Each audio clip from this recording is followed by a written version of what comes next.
Le président chinois Xi Jinping a rencontré aujourd'hui à Beijing la conseillère à la sécurité nationale du président américain Barack Obama, Susan Rice. Celle-ci est à Beijing pour une visite de 3 jours, le temps de préparer les entretiens entre les deux présidents au mois de novembre. Elle a été reçue par d'autres responsables chinois, y compris le ministre des Affaires étrangères Wang Yi et le conseiller d'État Yang Jiechi.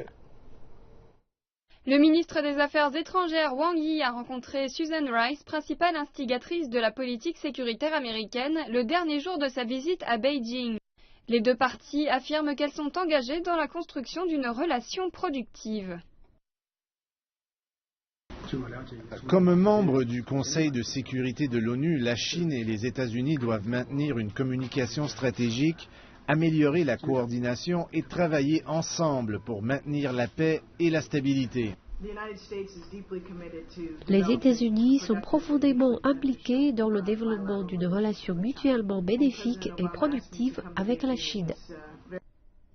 Le président chinois Xi Jinping et le président américain Barack Obama devraient se rencontrer à Beijing.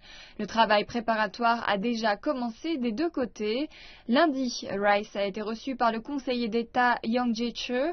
Il a noté que la relation sino-américaine restait stable et que des progrès étaient réalisés grâce à des efforts mutuels.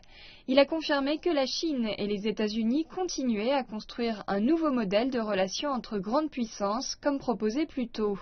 Outre la coopération bilatérale, les deux parties devraient également échanger leurs vues dans d'autres domaines, y compris la péninsule coréenne, le problème nucléaire iranien, le Moyen-Orient, l'Afghanistan, le Soudan du Sud et le contrôle des maladies. Comme le dit un commentaire de l'agence Xinhua, les États-Unis doivent réaffirmer leur engagement et leur sincérité à Beijing en le traitant comme un véritable partenaire. On espère que les deux parties vont améliorer la compréhension mutuelle malgré les différends et créer un environnement convenable pour que les présidents chinois et américains puissent se serrer la main en novembre.